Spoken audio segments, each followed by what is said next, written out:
इस वक्त James space telescope दिमाग को चकरा देने वाली डिस्कवरीज कर रहा है जिन चीजों की तस्वीरों को हब्बल ने खींचा था। जेम्स स्पेस टेलीस्कोप ने उन्हीं चीजों की तस्वीरें खींचकर सबको हैरान कर दिया, क्योंकि दोनों की तस्वीरों में जमीन और आसमान का फर्क है। इस तस्वीर को देखें जिसे हब्बल स्पेस टेलीस्कोप ने खींचा था। ये तस्वीर हमारे करीबी स्टार प्रोक्सिमा सेंटोरी की है। इसके बाद इसी स्टार की तस्वीर को जेम्स स्पेस टेलीस्कोप ने खींचा, जिसमें हमको ये स्टार रेड कलर में दिखाई दे रहा है, क्योंकि ये एक रेड ड्वार्फ स्टार है। हब्बल स्पेस टेलीस्कोप से जब उस स्टार की तस्वीर को खींचा गया तो वो इसके असल कलर को कैप्चर नहीं कर सका, लेकिन जेम्स स्पेस टेलीस्कोप इतना ज्यादा एडवांस है कि उसने आसानी से उस स्टार के असल कलर को कैप्चर कर लिया। ये स्टार हमारी जमीन से 4.2 लाइट ईयर दूर मौजूद है। इस स्टार को एक सियारा ऑर्बिट करता है। इस सियारे को साइंसदान बहुत ज्यादा स्टडी कर रहे हैं, क्योंकि ये सियारा अपने स्टार के हैबिटेबल जोन में आता है और वहाँ ऐसा एटमॉस्फेयर है जिसमें हम इंसान जाकर जिंदा रह सकते हैं। इसीलिए साइंसदान इस सियारे को कई सालों से स्टडी कर रहे हैं, लेकिन इस सियारे की तस्वीर को खींच पाना बहुत ज्यादा मुश्किल था, क्योंकि एक तो इसका स्टार बहुत ज्यादा छोटा है और दूसरा ये हमारी जमीन से बहुत ज्यादा दूर है, जिसकी वजह से इसकी तस्वीर को खींच पाना बहुत ज्यादा मुश्किल है। इसकी तस्वीर को देखें, इसमें ये इसके सोलर सिस्टम का बड़ा स्टार है। असल में ये दो स्टार हैं जिनका नाम अल्फा सेंटोरी ए और अल्फा सेंटोरी बी है, और ये प्रोक्सिमा सेंटोरी है जिसका साइज इन दोनों स्टार्स के मुकाबले में बहुत ज्यादा छोटा है। साइज में छोटा होने की वजह से इसकी रोशनी बहुत कम है, जिसकी वजह से इसके गिर्द ऑर्बिट करने वाले सियारों को देख पाना बहुत ज्यादा मुश्किल है। लेकिन बहुत ज्यादा टाइम से इस पर नजर रखने के बाद साइंसदानों ने इसकी बहुत सारी तस्वीरें खींचने की कोशिश की, जिनको आप अपनी स्क्रीन पर देख सकते हैं। इस तस्वीर को अगर आप देखें तो ये आपको बिल्कुल भी दिखाई नहीं देगा, लेकिन जेम्स ने इस सियारे की तस्वीर खींची तो इसमें ये सियारा दिखाई देगा जिसको आप स्क्रीन पर देख रहे हैं। लेकिन जेम्स की तस्वीर में भी ये सियारा बहुत छोटा और मध्यम दिखाई दे रहा है। इसके बाद इस तस्वीर को देखें। इस तस्वीर में ये आपको काफी साफ दिखाई दे रहा है और इस तस्वीर में ये कुछ ऐसे दिखाई दे रहा है। इन तस्वीरों को खींचने के बाद साइंसदानों ने इस सियारे को बहुत डिटेल से स्टडी किया और इसका एक 3D मॉडल बनाया, जिसको आप स्क्रीन पर देख सकते हैं। ये मॉडल नासा की ऑफिशियल वेबसाइट पर मौजूद है। आप उस वेबसाइट पर जाकर भी इस मॉडल को देख सकते हैं। ये बात मैं आपको बता दूं, नासा किसी भी चीज का मॉडल, उसकी पिक्चर और इस पर की जाने वाली स्टडी को देखते हुए बनाती है। इन सारी चीजों से नासा ने इस सियारे के बारे में बहुत कुछ जाना। ये सियारा अपने स्टार को 11.2 डेज में ऑर्बिट करता है, जिसका मतलब है कि ये अपने स्टार के बहुत ज्यादा करीब मौजूद है। जब आप इसकी सरफेस से इसके स्टार को देखेंगे तो ये आपको सूरज से कई गुना ज्यादा बड़ा और सूरज दिखाई देगा। जैसे कि मैंने आपको पहले बताया कि ये सियारा अपने स्टार के हैबिटेबल जोन में आता है, जिसकी वजह से वहाँ ऐसा टेम्परेचर मौजूद है जिसमें पानी मौजूद हो सकता है। इसकी सरफेस हमारी जमीन की सरफेस की तरह रोकी है। इसका मास भी उतना ही है जितना हमारी जमीन की सरफेस का है। लेकिन इस प्लेनेट के साथ एक बहुत बड़ी प्रॉब्लम है। असल में ये प्लेनेट अपने स्टार के बहुत ज्यादा करीब मौजूद है, जिसकी वजह से ये अपने स्टार से टाइटली लॉक्ड है, जिसकी वजह से इसकी एक साइड अपने स्टार की तरफ होती है और एक साइड अपने स्टार के दूसरी तरफ है। जो साइड अपने स्टार की तरफ है वहाँ हमेशा दिन रहता है और इस सियारे का स्टार हमारे सूरज की निस्बत ज्यादा रेडिएशंस को खारिज करता है, जिसकी वजह से इसकी डे वाली साइड पर रेडिएशंस बहुत ज्यादा होती हैं और जहाँ इतनी ज्यादा रेडिएशंस होती हैं वहाँ मौजूदा स्टडी के मुताबिक लाइफ पॉसिबल नहीं हो सकती। लेकिन अल्लाह जहाँ चाहे लाइफ पैदा कर सकता है। हमारा सूरज भी रेडिएशंस को खारिज करता है, लेकिन जमीन की मैग्नेटिक फील्ड की वजह से ये रेडिएशन सरफेस तक नहीं आ पाती। ये सियारा अपने स्टार से टाइटली लॉक्ड होने की वजह से ये नहीं कहा जा सकता कि इसके पास मैग्नेटिक फील्ड है या नहीं। इसकी दूसरी साइड इसके स्टार के दूसरी तरफ है, वहाँ हमेशा रात रहती है, क्योंकि स्टार की रोशनी उस साइड पर नहीं पड़ती, जिसकी वजह से वहाँ अंधेरा रहता है, जिसकी वजह से वहाँ इतनी सर्दी है जिसमें लाइफ पॉसिबल नहीं हो सकती। लेकिन इन दोनों साइड्स के बीच में एक ऐसी जगह है यहाँ पर रात भी होती है और दिन भी। ना ही वहाँ इतनी ज़्यादा सर्दी है और ना ही वहाँ रेडिएशन जाती है। उस जगह पर ऐसा टेम्परेचर है जिसमें पानी का समुंदर मौजूद हो सकता है। ये बात मैं आपको बता दूं, 2019 में नासा को इस सितारे से एक सिग्नल मिला था जिसकी फ्रीक्वेंसी 982 मेगाहर्ट्ज थी, जिसे जमीन पर लगे टेलीस्कोप ने कैप्चर किया था। इतनी ज्यादा फ्रीक्वेंसी वाला सिग्नल किसी स्टार का नहीं हो सकता, बल्कि ऐसा सिग्नल इंसान ही भेज सकता है। उस सिग्नल के बारे में अभी भी साइंसदान स्टडी कर रहे हैं और अभी तक उनको नहीं पता चल सका कि आखिर ये सिग्नल किस चीज का है। कई साइंसदान का कहना है कि उस सिग्नल को प्रोक्सिमा सेंटोरी पर रहने वाले एलियंस ने भेजा है, लेकिन अभी इसके बारे में किसी के पास कोई भी प्रूफ नहीं है। इसके 3D मॉडल को देखें तो यहाँ हमको बादल दिखाई देंगे, जिसका मतलब है कि इस पर हमारी जमीन जैसा एटमॉस्फेयर मौजूद है। अगर आप इसकी सरफेस को देखेंगे तो ये आपको बिल्कुल प्लेन बंजर दिखाई देगी, क्योंकि ये सामने वाली साइड है। इस साइड पर इसके स्टार की बहुत ज्यादा खतरनाक रेडिएशंस पड़ती हैं, जिसकी वजह से ये जमीन बंजर होने के साथ साथ बिल्कुल प्लेन है। लेकिन इस साइड को देखें तो यहाँ आपको समुंदर और कुछ जगह दिखाई देंगी। अगर आप इसे देखें तो आपको ऐसा लगेगा जैसे आप जमीन को देख रहे हैं, लेकिन ये जगह इसके बिल्कुल सेंटर में मौजूद है। इस जगह पर ना इतनी ज्यादा सर्दी मौजूद है और ना ही वहाँ इसके स्टार की इतनी रेडिएशंस पड़ती हैं। इसके अलावा इसकी तीसरी साइड को देखें तो यहाँ आपको बर्फ ही बर्फ नजर आएगी, क्योंकि वहाँ सूरज की रोशनी नहीं पड़ती, जिसकी वजह से वहाँ बहुत ज्यादा सर्दी मौजूद है। साइंसदान जमीन से स्टडी करने पर अभी भी इसके बारे में सही से नहीं जान पाए और जमीन से इतनी ज्यादा दूर होने की वजह से हम इसे अच्छे से नहीं देख पाते। अगर साइंसदानों को इसके बारे में जानना है तो साइंसदानों को इस पर एक स्पेसक्राफ्ट को भेजना होगा, जो सबसे पहले इसके करीब जाएगा और वहां जाकर इसकी क्लियर तस्वीरों को जमीन पर भेजेगा। लेकिन ये सितारा हमसे 4.2 लाइट ईयर दूर मौजूद है। ये दूरी इतनी ज्यादा है कि रोशनी को भी वहां पहुंचने में 4 साल लग जाएंगे, और अगर हम 82,000 किलोमीटर की रफ्तार से सफर करें तो हमें उस सितारे पर जाने में 30,000 साल लग जाएंगे, जो बहुत ज्यादा अरसा है। हमें कोई ऐसा स्पेसक्राफ्ट चाहिए जो बहुत कम टाइम में उस सितारे पर जा सके। इसके लिए साइंसदान बहुत ही हल्का स्पेसक्राफ्ट बना रहे हैं। इस स्पेसक्राफ्ट का साइज एक छोटी सी चिप के बराबर है और इस स्पेसक्राफ्ट को एक बहुत बड़ी शीट से ढांपा जाएगा और फिर इस स्पेसक्राफ्ट पर जमीन से लेजर लाइट को मारा जाएगा, जिससे ये आगे की तरफ चलेगा। साइंसदानों के मुताबिक 1000 लेजर लाइट को जमीन पर सेट करके इस स्पेसक्राफ्ट पर छोड़ा जाएगा, जिसकी वजह से इस स्पेसक्राफ्ट की स्पीड रोशनी की रफ्तार के 20% हिस्से तक पहुंच जाएगी। इस स्पीड के साथ ये स्पेसक्राफ्ट सिर्फ और सिर्फ 20 सालों में उस सितारे पर पहुंच जाएगा। इस स्पेसक्राफ्ट का नाम लाइट सेल रखा गया है। ये स्पेसक्राफ्ट प्रोक्सिमा बी पर पहुंचने के बाद रुकेगा नहीं, बल्कि उसकी तस्वीरें खींचता हुआ उसके करीब से आगे गुजर जाएगा। इसलिए साइंसदान 1000 लाइट सेल बना रहे हैं, जिसे कई बार उस सितारे को देखा जाए। वैसे आपका इसके बारे में क्या ख्याल है?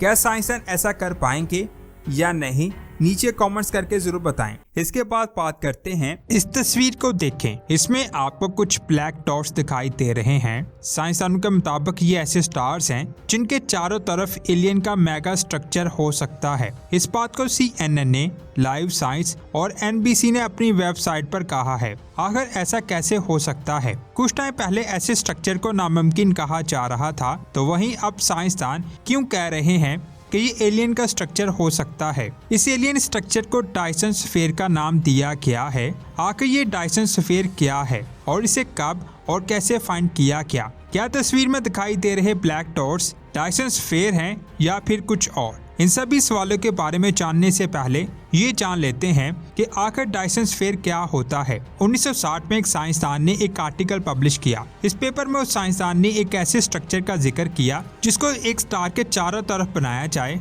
और स्टार की सारी रोशनी उस स्ट्रक्चर में जमा हो और फिर जरूरत के मुताबिक उस एनर्जी को जमीन पर भेजा जाए। उसने इस स्ट्रक्चर का आइडिया इसलिए दिया क्योंकि साइंसदान के मुताबिक हमारा सूरज बहुत ज्यादा एनर्जी खारिज करता है और उस एनर्जी का कुछ हिस्सा ही जमीन तक पहुंच पाता है और बाकी एनर्जी चारों तरफ फैल जाती है। सूरज की सारी एनर्जी को इस्तेमाल करने के लिए उसने ये आइडिया दिया, जिसे डायसन स्फीयर का नाम दिया गया। लेकिन इस आइडिया को बेकार और इम्पॉसिबल कहा गया क्योंकि सूरज हमारी जमीन से 109 गुना ज्यादा बड़ा है।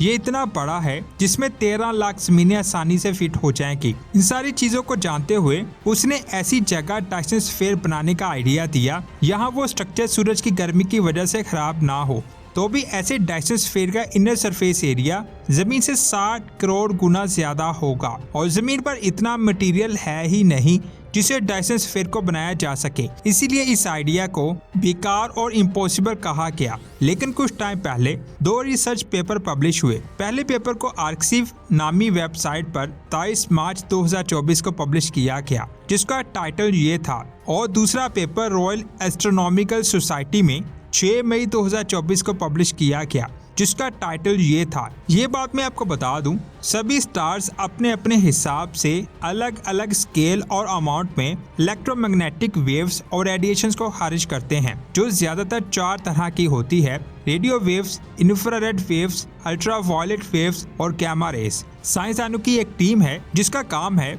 एक्सोप्लैनेट और स्टार्स में होने वाली अजीबोगरीब हलचल को स्टडी करना। उस टीम ने यूरोपियन स्पेस एजेंसी के गाया सैटेलाइट से और वाइस टेलीस्कोप के जरिए 6500 लाइट ईयर के रेडियस में मौजूद तकरीबन 50 लाख स्टार्स को स्टडी किया और उन्होंने कुछ स्टार्स में बहुत अजीब हलचल को नोटिस किया। असल में उन्होंने इन स्टार्स की वेवलेंथ में IEE को फाइंड करने की कोशिश की। IEE का मतलब है इंफ्रारेड एक्सेस इमिशन। आखिर इस चीज का एलियन से क्या ताल्लुक है? देखिए, स्टार्स बहुत ज्यादा हीट को स्पेस में खारिज करते हैं, जिसकी वजह से इसकी हीट को अल्ट्रावायलेट में देखा जा सकता है। अगर किसी भी स्टार में यूवी रेज से ज्यादा किसी और वेव की मकदार ज्यादा हो तो उसका मतलब होता है वहाँ कुछ गड़बड़ है, जिससे वो स्टार नॉर्मल से मुख्तलिफ दिखाई देता है। साइंसदान का कहना है अगर किसी स्टार के गिर्द डायसन स्फीयर मौजूद हुआ तो स्टार की सारी एनर्जी उस स्ट्रक्चर के अंदर जमा होगी, जिससे हीट उस स्ट्रक्चर से इंफ्रारेड की शक्ल में खारिज होगी। और जिन 5 लाख स्टार्स को साइंसदानों ने स्टडी किया था, उनमें 60 स्टार्स ऐसे थे जिनसे 60 गुना ज्यादा इंफ्रारेड रेडिएशन खारिज हो रही थी। अगर इंफ्रारेड की मकदार डबल या ट्रिपल होती तो साइंसदानों को ये चीज नॉर्मल लगती, लेकिन वहाँ तो 60 गुना ज्यादा इंफ्रारेड रेडिएशन खारिज हो रही थी। ऐसी चीजें 2 कंडीशंस में हो सकती हैं। नंबर 1, या तो वो कोई स्टार नहीं है। अगर वो स्टार है तो वो ऐसी कैटेगरी का स्टार है जिसे साइंसदानों ने अभी डिस्कवर नहीं किया। दूसरी कंडीशन के मुताबिक उस स्टार के गिर्द कोई मेगा स्ट्रक्चर मौजूद हो सकता है जिससे इतनी ज्यादा इंफ्रारेड खारिज हो रही है। पहली कंडीशन वाली बात लॉजिकल लगती है, जबकि दूसरी कंडीशन वाली बात मसालेदार लगती है, जिसको चलाकर स्पेस एजेंसीज या न्यूज चैनल अपनी TRP को बढ़ा सकते हैं। इसीलिए लोगों ने ये कहना शुरू कर दिया कि ये स्टार डायसन स्फीयर ही होंगे, यानी इन स्टार के गिर्द एलियन का स्ट्रक्चर मौजूद है। इस न्यूज ने सबको हैरान कर दिया। अब यहाँ एक सवाल आता है कि क्या कोई ऐसा तरीका है जिसे पता चल सके कि किसी स्टार के गिर्द डायसन स्फीयर है या नहीं? मैं आपको बता दूं, एक तरीका है। इन स्टार्स में 7 स्टार्स हमारी जमीन के 1000 लाइट ईयर के रेडियस में मौजूद हैं, जिनके की डायसन स्फीयर होने की बात की जा रही है। ये सारे stars M class dwarf stars हैं, जिनका साइज सूरज से काफी छोटा और रोशनी कम होती है, जिसकी वजह से साइंसदान को लगता है कि वहाँ डायसन स्फीयर है। लेकिन साइंसदान का कहना है कि हो सकता है इन स्टार्स के आसपास कोई नेबुला मौजूद हो, जिसकी वजह से हो सकता है जो रीडिंग साइंसदानों को मिली हैं वो इस नेबुला की वजह से हो, जिसको साइंसदानों ने डायसन स्फीयर समझ लिया। इसके अलावा साइंसदानों ने यह भी कहा है कि जब 2 सितारे एक दूसरे के साथ टकराते हैं तो इनसे सेम ऐसी हीट खारिज होती है जैसी इन स्टार्स के आसपास देखी गई। इस चीज की हकीकत क्या है, इसके बारे में जानने के लिए उन स्टार्स को जेम्स स्पेस टेलीस्कोप से स्टडी किया जाएगा, क्योंकि जेम्स स्पेस टेलीस्कोप बादलों से पार चीजों को आसानी से देख सकता है और उसे पता चल सकता है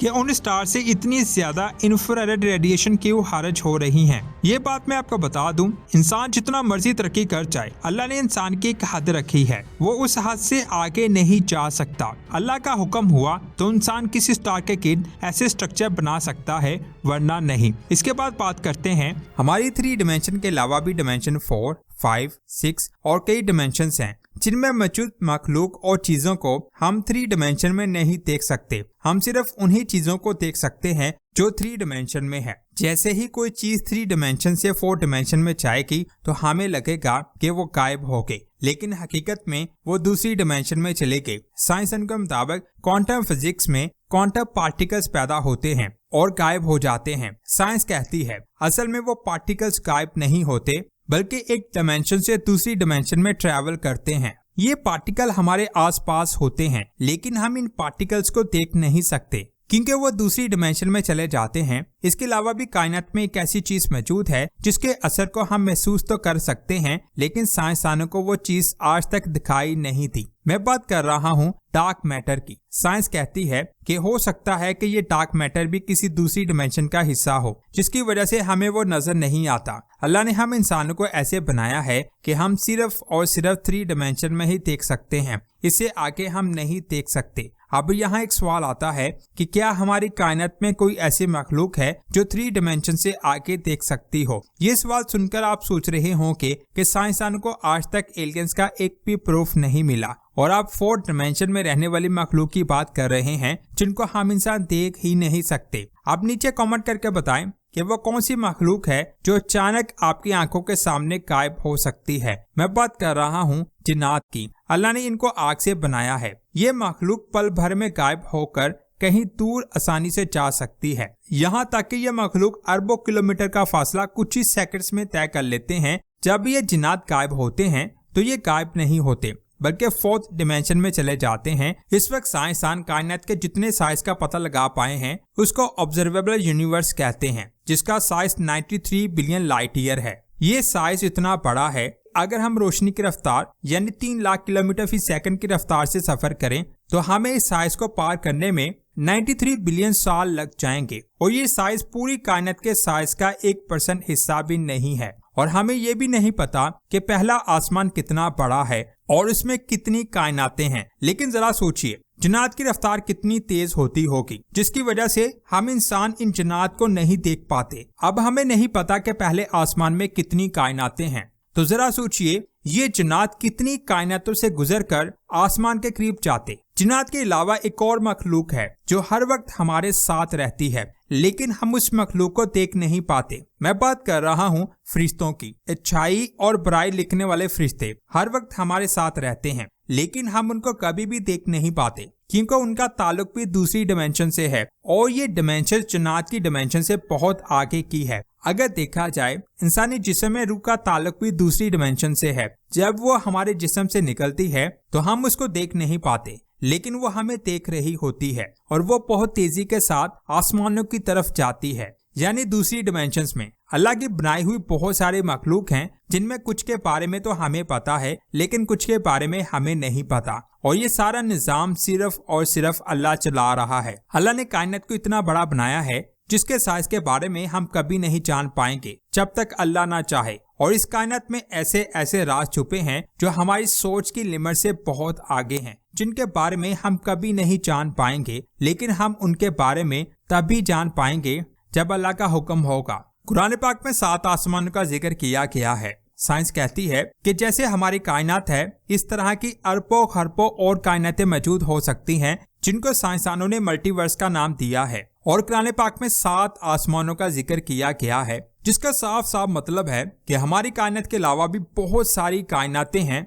जिन पर लाइफ पॉसिबल हो सकती है। वैसे आपको क्या लगता है, क्या हम इंसानों के अलावा इस कायनात में और मखलूक आबाद है? नीचे कमेंट्स करके जरूर बताएं। इसके बाद बात करते हैं 1991 से जापान एक पहाड़ माउंट इकिनो के नीचे अमेरिका के साथ मिलकर एक ऐसा स्ट्रक्चर बना रहा है जिसमें 50,000 टन पानी को स्टोर किया जाएगा। इस पानी को पीने के लिए स्टोर नहीं किया जा रहा, बल्कि इस पानी को इसीलिए स्टोर किया जा रहा है ताकि स्पेस में मौजूद एक ऑब्जेक्ट को डिटेक्ट किया जा सके, जिसे न्यूट्रिनोस कहते हैं।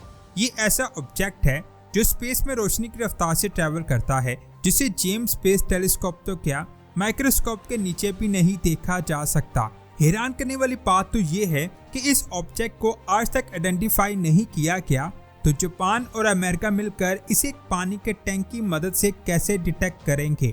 आज की इस वीडियो में हम इसी के बारे में जानेंगे, तो पूरी वीडियो वॉच कीजिएगा। और आप देख रहे हैं स्पेस वर्ल्ड। सबसे पहले बात करते हैं कि न्यूट्रिनोस है क्या। इसे फिजिक्स में घोस्ट पार्टिकल्स भी कहते हैं। स्पेस में जब 2 पार्टिकल्स आपस में रिएक्ट करते हैं तो साइंसदान को पता चल जाता है कि फला जगह पर कोई पार्टिकल मौजूद है, लेकिन ये पार्टिकल किसी भी दूसरे पार्टिकल से रिएक्ट नहीं करता, जिसकी वजह से इनको देखा नहीं जा सकता। इस वक्त 100 ट्रिलियन न्यूट्रिनोस आपकी बॉडी से आर पार हो रहे होंगे, लेकिन हमको इनका एहसास तक नहीं होता क्योंकि ये रिएक्ट नहीं करते और इनका साइज इतना छोटा होता है कि इनको हमारी माइक्रोस्कोपिक टेक्नोलॉजी से भी डिटेक्ट नहीं किया जा सकता। अब यहाँ सवाल आता है कि ये पार्टिकल किसी चीज के साथ रिएक्ट क्यों नहीं करते और बगैर किसी इफेक्ट के हमारी बॉडी से पार क्यों हो जाते हैं। इसकी 3 वजूहात हैं।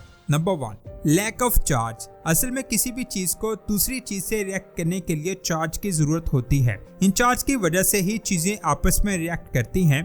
अगर किसी चीज का कोई चार्ज नहीं होगा तो वो रिएक्ट कैसे करेगी। अब क्योंकि न्यूट्रिनोज के पास कोई भी चार्ज नहीं होता, इसलिए वो किसी भी चीज के साथ रिएक्ट नहीं करते। रीजन नंबर 2, लो मास। साइंटिस्ट के मुताबिक ये पार्टिकल अब तक ऑब्जर्व किया गया कम मास वाला पार्टिकल है, जिसकी वजह से जब ये किसी भी दूसरे पार्टिकल से टकराता भी है तो इतना इफेक्ट नहीं होता जिसे देखा जा सके। मिसाल के तौर पर अगर आप किसी बड़ी बॉल पर कागज की बनी बॉल मारोगे तो बड़ी बॉल पर कागज वाली बॉल का कुछ भी असर नहीं होगा और बड़ी बॉल अपनी जगह से हिल भी नहीं पाएगी, क्योंकि कागज वाली बॉल का मास बड़ी बॉल के मुकाबले में बहुत कम होता है। रीजन नंबर 3, कमजोर ग्रेविटी। जब आप 2 बॉल्स को एक दूसरे की तरफ फेंकते हैं तो वो एक दूसरे से इसीलिए टकराती हैं क्योंकि उन पर आपने एक फोर्स लगाई होती है। अब 2 स्टार्स एक दूसरे के करीब इसीलिए आते रहते हैं क्योंकि इन दोनों स्टार्स की ग्रेविटी बहुत ज्यादा स्ट्रॉन्ग होती है। अगर मैं बात करूं न्यूट्रिनोज की तो ना इनकी ग्रेविटी इतनी ज्यादा है और ना ही इनकी फोर्स इतनी स्ट्रॉन्ग है, जिसकी वजह से जब ये पार्टिकल्स किसी दूसरे पार्टिकल्स के करीब से गुजरते हैं तो इनका कोई भी इफेक्ट दूसरे पार्टिकल्स पर नहीं हो पाता और हमें इनका कोई भी रिएक्शन दिखाई नहीं देता। साइंटिस्ट के मुताबिक ये 3 वजूहात हैं जिसकी वजह से ये पार्टिकल्स किसी दूसरे पार्टिकल्स के साथ रिएक्ट नहीं करते और एक एटम के अंदर की खाली जगह से होकर गुजर जाते हैं। लेकिन साइंटिस्ट ने एक कंडीशन बताई है। वो कंडीशन तब बनती है जब ये पार्टिकल किसी एटम के न्यूक्लियस के साथ टकराते हैं। लेकिन ये टक्कर इतनी आसान नहीं होती क्योंकि एक एटम के अंदर खाली जगह बहुत ज्यादा होती है, जिससे ये पार्टिकल आसानी से एक एटम के अंदर से गुजर जाते हैं, जिसकी वजह से बहुत कम चांसेस होते हैं जब ये एटम किसी न्यूक्लियस से टकरा पाए। यानी साफ साफ मतलब है कि जब ये एटम न्यूक्लियस से टकराते हैं उस वक्त ही साइंसदान इनकी मौजूदगी के बारे में जान पाते हैं। और जापान जिस पहाड़ के अंदर पानी का टैंक बना रहा है, असल में वहाँ ऐसी कंडीशन बनाई गई हैं जिसमें इन पार्टिकल्स की टक्कर ज्यादा से ज्यादा हो। 1983 में टोक्यो यूनिवर्सिटी ने एक माइंस के अंदर एक ऑब्जर्वेटरी बनाई थी जिससे ये देखा जा सके कि प्रोटॉन डिके होता है या नहीं। इस ऑब्जर्वेटरी में बहुत सारे डिटेक्टर्स लगे हुए थे। इन डिटेक्टर्स के सेंटर में एक टैंक बनाया गया जिसमें 3400 टन प्योर पानी भरा गया और साथ ही 1000 फोटो मल्टीप्लाई ट्यूब्स लगाई गई। ये ऐसे लाइट डिटेक्टर्स होते हैं जो छोटी से छोटी और डिम से डिम सिग्नल लाइट वेव्स को डिटेक्ट कर लेते हैं। शुरू में प्रोटॉन डिके का पता नहीं लग पाया, जिसके बाद साइंसदानों ने यहाँ चीजों को अपग्रेड किया तो ये ऑब्जर्वेटरी न्यूट्रॉन्स के पार्टिकल्स को डिटेक्ट करने लगी। जिसके बाद इस ऑब्जर्वेटरी से 1987 में SN 1987A सुपरनोवा से निकलने वाले पार्टिकल्स को डिटेक्ट किया गया और इसके बाद 1988 में इस ऑब्जर्वेटरी से ये पता चल पाया कि हमारे सूरज से बहुत ज्यादा मिकदार में न्यूट्रिनोज निकलते हैं। इस ऑब्जर्वेटरी का नाम कैमियोकैंडी रखा गया। इतनी बड़ी कामयाबी के बाद टोक्यो यूनिवर्सिटी ने टोक्यो की हुकूमत से सुपर कैमियोकैंडी प्रोजेक्ट को बनाने का प्रपोजल रखा। इसमें कैमियोकैंडी से 15 गुना ज्यादा पानी स्टोर हो सकता था और इसमें डिटेक्टर्स की तादाद भी बहुत ज्यादा थी। जिसके बाद 1991 में इस प्रपोजल को एक्सेप्ट किया गया और $100 मिलियन की फंडिंग दी गई। इसके अलावा एनर्जी डिपार्टमेंट ने भी $3 मिलियन फंड दिए। ये प्रोजेक्ट 1996 में कंप्लीट हुआ और 1996 से लेकर अब तक इसमें 4 फेसेस में ऑब्जर्वेशन की जा चुकी है। इसका अगला फेज 2027 में शुरू होगा। साइंसदान के मुताबिक ये फेज बहुत ज्यादा खास होने वाला है। अब एक ऐसा टैंक बनाया जा रहा है जिसमें 50,000 प्योर पानी को स्टोर करने के साथ साथ इसकी अंदर वाली दीवार पर 13,000 photo multiply light sensor detectors को इंस्टॉल किया जा रहा है, जिसको शेरनोव लाइट को डिटेक्ट करने के लिए डिजाइन किया गया है। असल में शेरनोव लाइट से ही न्यूट्रिनोज को डिटेक्ट किया जाता है। अब ये शेरनोव लाइट है क्या? जब रोशनी पानी जैसी किसी जगह से गुजरती है तो रिफ्लेक्शन की वजह से उसकी स्पीड कम हो जाती है। इसकी मेन वजह होती है पानी की डेंसिटी। जब लाइट हवा में ट्रैवल करती है तो उसे इतने मॉलिक्यूल्स नहीं मिलते, लेकिन जब लाइट पानी में दाखिल होती है तो उसे बहुत ज्यादा मॉलिक्यूल्स मिलते हैं, जिससे उसकी स्पीड कम होने लगती है। इसके ऑपोजिट अगर चार्ज पार्टिकल यानी पॉजिटिव चार्ज और नेगेटिव चार्ज रोशनी की रफ्तार से पानी में ट्रैवल करते हैं तो ये पानी के मॉलिक्यूल से रिएक्ट करते हैं, जिसकी वजह से बहुत कम टाइम के लिए एक लाइट खारिज होती है और उसी लाइट को शेरनोव लाइट कहते हैं। अब क्योंकि न्यूट्रिनोस आसपास की चीजों से रिएक्ट नहीं करते, इसलिए पानी में दाखिल होने के बाद भी न्यूट्रिनोस की स्पीड कांस्टेंट ही रहती है और ये स्पीड रोशनी की रफ्तार के बराबर होती है। और जब ये न्यूट्रिनोस रोशनी की रफ्तार से पानी के इलेक्ट्रॉन से टकराते हैं तब ये न्यूट्रिनोस उस इलेक्ट्रॉन्स को पानी के मॉलिक्यूल से अलग कर देते हैं, जिससे शेरनोव लाइट खारिज होती है, जिसे आसपास लगे डिटेक्टर्स बहुत तेजी के साथ डिटेक्ट करते हैं, जिसे पता चल जाता है कि वो न्यूट्रिनोस किस डायरेक्शन से आया था, उसका ओरिजिन क्या है और बहुत सारी डिटेल। इस इंफॉर्मेशन से साइंसदान कायनात के बारे में बहुत कुछ जान पाएंगे। ये सिग्नल बहुत ज्यादा ब्रेक होता है, जिसको नोटिस करने के लिए पानी का प्योर होना बहुत ज्यादा जरूरी है। ये इतना प्योर होना चाहिए कि इसमें कोई भी बैक्टीरिया नहीं होना चाहिए, इसीलिए इस पानी को प्योर बनाने के लिए कई बार प्रोसेस किया जाता है और साथ ही इस पानी को अल्ट्रावायलेट रेज से भी क्लियर किया जाता है ताकि सारे बैक्टीरियाज और अनवांटेड पार्टिकल्स को हटाया जा सके। अब सवाल आता है कि जापान इस चीज पर इतना पैसा क्यों लगा रहा है। पहली वजह है कि इस स्पेस के बारे में साइंसदान बहुत ज्यादा जान पाएंगे और दूसरी वजह है न्यूक्लियर पावर प्रोडक्शन। असल में 1956 में पहली बार न्यूट्रिनोस को तब फाइंड किया गया था जब उसे न्यूक्लियर रिएक्टर से खारिज किया गया था। तो हो सकता है इस प्रोजेक्ट से न्यूक्लियर रिएक्टर को यूज करने का ऐसा तरीका पता चल जाए जिससे आने वाले वक्त में सूरज से आने वाले न्यूट्रिनोस का इस्तेमाल करके एक नया एनर्जी सोर्स हासिल किया जा सके। आपका इसके बारे में क्या ख्याल है, नीचे कमेंट्स करके जरूर बताएं। आज की वीडियो आपको अच्छी लगी है इसे लाइक और शेयर लाजमी करें। मिलते हैं एक और शानदार वीडियो में। अपना बहुत सारा ख्याल रखें। अल्लाह हाफिज।